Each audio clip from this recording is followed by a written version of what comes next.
What's going on, you guys? Back again with another video. As you can see behind me, the Raptor does have brand new wheels. This truck didn't last very long on the stock wheels. The stock wheels are actually over there in that box back there. And as you can see right in front of those boxes is a brand new Eibach unopened box. So by the title of this video, I'm sure you know what we're doing. Today we're going to be working on installing the Eibach springs up front. I'm mostly doing this just to get a little more clearance and a little more of a level stance with the truck. I don't really want to lift it, I just want that level stance. So I'm hoping this will do it for me. And if not, if I do end up a little bit nose high, then I'm already planning on going devers on the rear end. So we'll see what happens there. But back to the wheels. So like I said, the truck didn't last very long on stock wheels. I went ahead and got these Fuel Rebels, or I'm sorry, no, it's the Fuel Off-Road Kicker 6s, and the colorway is an anthracite per their website, but it's a more of a gunmetal black with the black ring. Still 17s, still stock tire, so it's the stock 315 70 17s, I believe. But yeah, it's a -12 offset. The offset is pretty aggressive, especially for this truck and setup. It does poke a little bit. But I mean, in person they look freaking amazing. So I love the look. Like I said, the offset's a little bit of it's a little aggressive. So I do rub a very small amount back here, but this is all just straight plastic. So I could trim this. There's nothing behind it. But I'm hoping that with the new springs, it'll kind of give us a little bit of more lift. Or it is going to give us a little more lift, but hopefully it'll be enough to clear that rubbing issue that I'm having.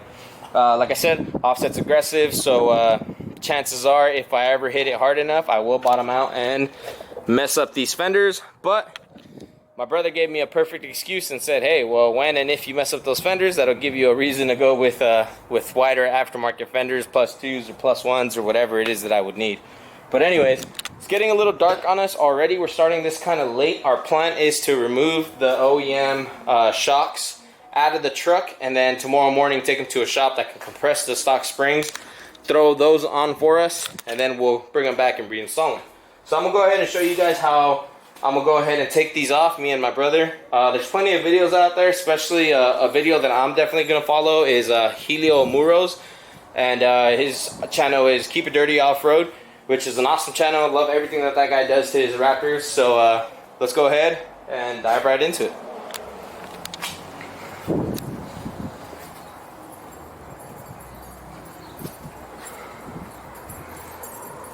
We're already diving into it. Truck is up, wheels and tires are off. So the first bolt we're going to tackle is the tie rod here, which is, what was it, a 21 millimeter bolt. And then we got an 18 millimeter bolt for the upper control arm. And then we got the sway bar back there, which looks like it might be an 18 as well, but we haven't gotten there yet. And then that's pretty much it. Brake lines, and then the 3 top bolts, which is an 18 millimeter. And per Helio on his videos, he gave me a good little tip. You need to make sure that you get yourself an 18 millimeter ratcheting wrench with a pivot head. I guess that's key when it comes down to those bolts. And now that we're under here, I can definitely see why. Super tight to get to those. So we're just gonna go ahead and dive right into it and get this one out.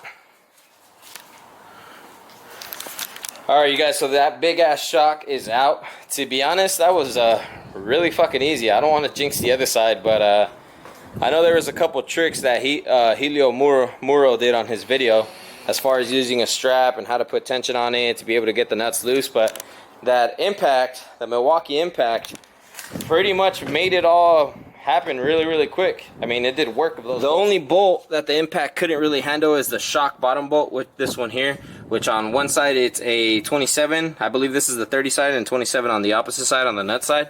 Besides that, I mean, it was pretty easy. Like I said, this nut here, this bolt, this bolt up here, the sway bar, which that didn't even pop out, and then the upper control arm bolt here. And I mean, everything must have taken us, what, maybe 5 minutes. For sure, this thing came in handy. You have to kind of feed the tool back in and then up onto that back bolt, and then just very small moves, and then this little shield here kind of just pops off with some plastic clips. But that's it. I mean, we're pretty much all back on. So like I said, tomorrow morning we're going to take those and get the springs put on it. So we're going to go ahead and hit the other side, and that's a wrap for today.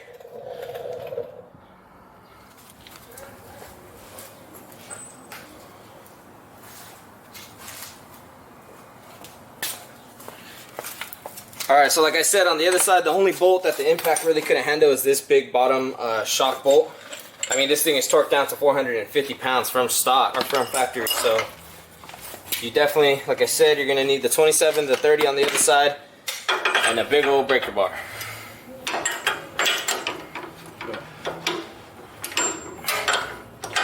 So I'm pushing up.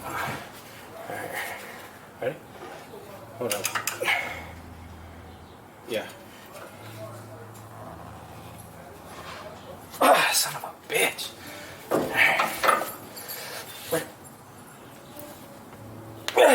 Watch your fucking knuckles. Yeah. I'm not going too hard. Ready? Yeah. Alright, I got it. Gotta throw the impact on it.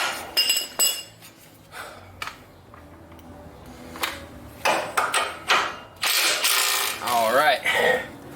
So like I said, this little dust shield back here kind of just clips in. And then there's actually a wire up here too that clips in to the bucket.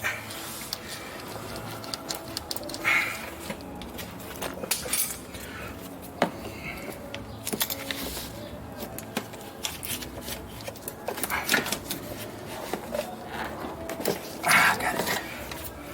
All right.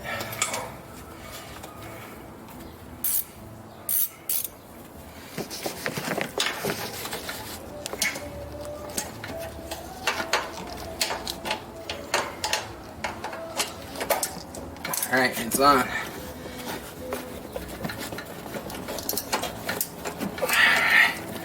And that's it. Just a bunch of little moves now. And then we'll get this one on this side, and we're gonna leave this one just loosened up. And we'll show you guys how we get the shock kind of out of the bucket down there, out of the lower controller. One thing I did forget to mention, you guys, is you want to go ahead and mark the outside of the shock before you take it off. As you can see, we have a silver Sharpie, and we kind of just went on the top bucket, the shock itself, all the way towards the bottom, and then even towards the bottom bolt that's, you know, facing outwards.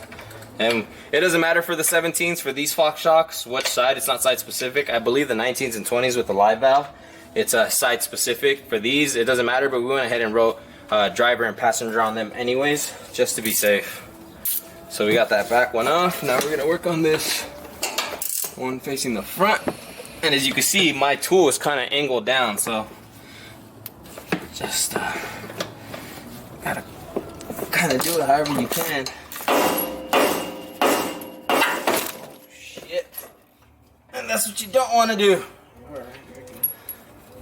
You just want to be real careful with these brake lines, you guys, and this electrical line over here on the side for your sensors.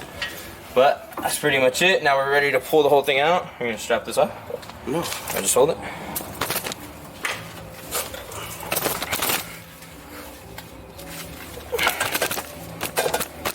So what you want to do is you want to kind of push the lower control arm down. A pry bar? No, this should slip out. Here, look. Push it down like that, straight down.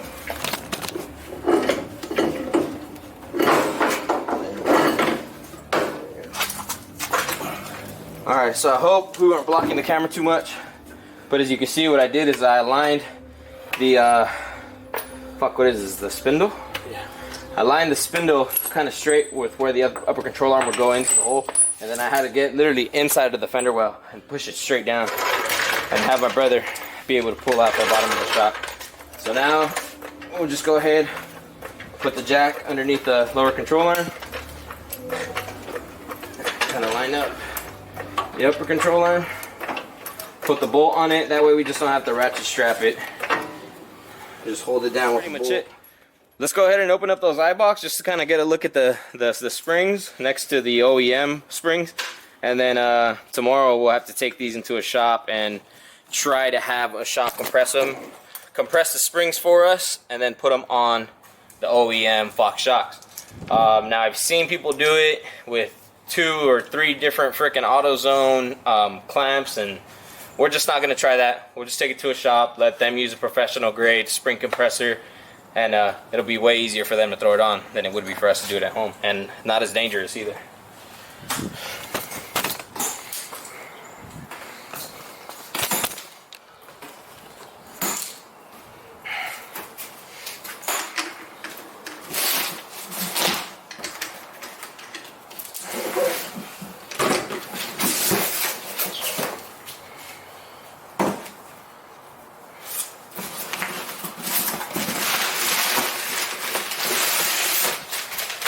And here they are.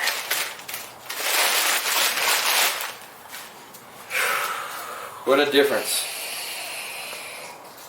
Way beefier, a lot more coils in it too. So, I mean, it should, they say that the Eibach gives you roughly around a 1.5 to a 1 3/4 inch lift. I know the Geysers is a lot more of an aggressive lift. I think the Geyser springs are like 2.5 to 3 inches of lift. But from my understanding, the Geysers are more lean specifically towards off-roading. They're very, very well. They do very, very well off-roading, but their street mannerisms aren't as good as like the OEM or the Eibachs.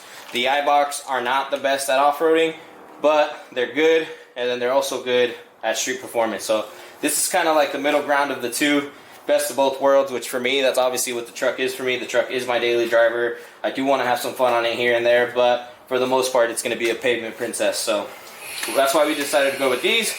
And that's pretty much it. Alright, you guys, so there they are with the new Eibach springs installed. Looks way beefier. Hopefully we get a good lift amount on these. Now, I did take some pre-measurements of how the truck was sitting stock. As far as the height, I went from the ground to the fender, and then also went from the ground to the front of that step. So it should give us a pretty good idea of how much lift we're going to get. So now at this point, it's basically just grab them, put them in reverse order that we uninstalled them. Now, I did go ahead and mark this, and I made sure that I let the shop know to line up my mark with the bottom mark. So hopefully that'll mean that the top hat bolts will line straight up into the holes on the bucket on the truck, and that'll just make for an easier install. That way we don't have to grab the bottom with the pry tool and line up the holes and whatnot. So hopefully these will line up exactly the way we wanted them to. And that should be pretty much it. We should be good to go. So we'll go ahead and throw these on and pick it back up once we're done. Alright, everything is back in. Everything is torqued to spec. A quick Google search, you guys, will give you all these torque specs. I actually found a pretty good diagram where it says literally all the bolts from front suspension, rear suspension, skid plates, diff, anything you can think of is on there. These up here, obviously it's going to be extremely difficult to get a torque wrench in there, but I think these are like 30-40 foot-pounds, so hand tight, as tight as you can get it. But that's pretty much it. Everything is in. Everything looks good. Now the real test, put the wheels on and drop it. Roll it back and forward a couple times just to, have it all settle right, and then we'll remeasure and see how much lift we get. I'm expecting about 1/4 to max 1/2 inch droop once the suspension settles and once the springs soften up a little bit. But let's go ahead and throw the wheels back on, and then we'll see what we get afterwards.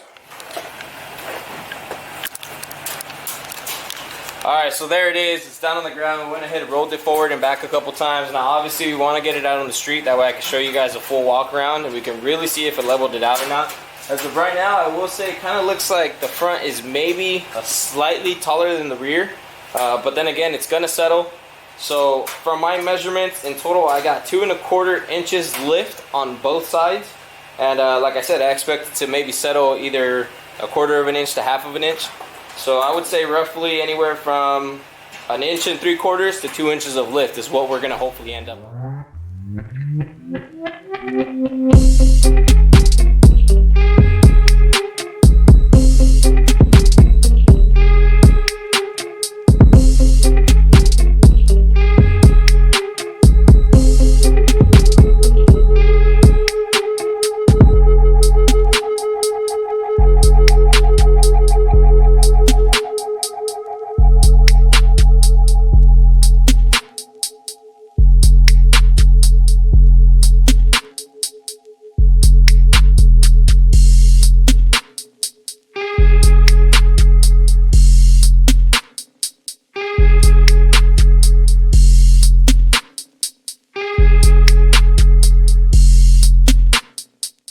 is, you guys. Looks absolutely badass. I will say the front is definitely sitting slightly higher than the rear end. Full Baja mode activated, right? But nonetheless, like I said, I'm expecting the springs to settle out, hopefully about 1/4 to max 1/2 inch. So I think we'll be leveled once that happens. The alignment doesn't look too bad as I expected. Nonetheless, I'm still gonna do it either way. Like I said, I'm just probably gonna wait maybe 500 miles or so to let the spring settle before I go ahead and do it. No sense in aligning it now and then having it settle and then aligning it again. As far as the offset of the wheels go, like I said, they definitely are aggressive. I'm not sure how good the camera picks it up, or maybe the camera makes it look a little more stick or further out from the fender wells as they do in person. But in person, I mean, it's maybe 1/2 inch to 3/4 inch max. So it does not look bad at all in person.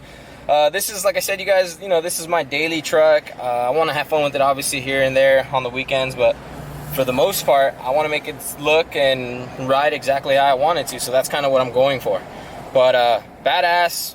The installation, I am honestly surprised. I was expecting a lot worse, to be honest. To be completely honest, I think the Tacoma might have been a little harder to work with. But this thing was a breeze. I don't know if maybe it was just the impact. My impact gun kind of, like I said, handled all the bolts beautifully. So now all there is to put some miles on it, see how these ride. The OEM rode very, very well. I mean, I always said it kind of resembled a sports car. Such a big, heavy truck. And for it to be as quick and as agile as it is it's pretty awesome. But nonetheless, the front always did feel somewhat bouncy, especially here around just local, you know, just your regular streets.